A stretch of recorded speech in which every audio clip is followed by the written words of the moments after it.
ကြီးတော်ရဲ့ကျုပ်တို့ကိုအိမ်ပေါ်ကနေတော့နှင်မချပါနဲ့အဘနဲ့နေလာတာလဲချပြီဆိုတော့ကျုပ်တို့မှတွားစရာလာစရာမရှိဘူးကြီးတော်ရဲ့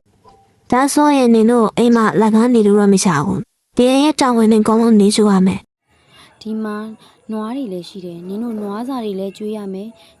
စပားပင်တွေကိုလည်းကောက်ဆိုင်ရမယ်ဒါငါအကိုလုပ်ခဲ့တဲ့လုပ်တွေနင်အကုန်လုပ်ပေးရမှာပဲ မိဝါကြီးကြီးတော်ဆိုတဲ့သူကလည်းငါတို့အဘရှိစင်တော့ကြတော့ဘာတစ်ခုမှလာမလုပ်ပေးပဲနဲ့တေသွားတော့မှအဘရဲ့အမွေတွေကိုအကုန်လုံးသူတို့ကလူချင်းနေကြတယ် အေးလေငါတို့ကလည်းအပငါတို့မွေးစားထားတာဆိုပေမဲ့ဒါကတော့သူ့ရဲ့အမားစုတော်လေသူတို့အောင်စားတွေသူတို့ပဲပိုင်းမှာပေါ့ဟဲ့ငါတို့ကတော့လောလောဆယ်သူတို့ခိုင်းတာလေအကုန်လုပ်ပေးရမှာပေါ့ ငါတို့တွေလည်းမြို့တက်ပြီးတော့မြို့မှာလှုပ်သွားလှုပ်ရှားရင်ကောင်းမယ်ဒါဆိုရင်ငါတို့ဘဝတည်စားလို့ရတယ်လေ ညီတို့နှစ်ယောက်ဒီမှာ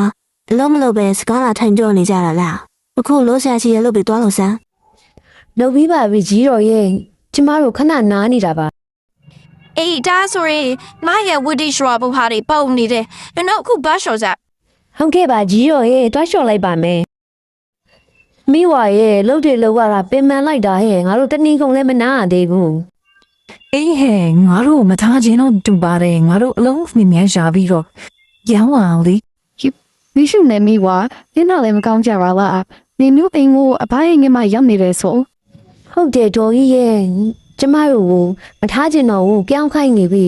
အဲ့ဒါကျမတို့လည်းအလုပ်ကလေးပါလေးရှာအောင်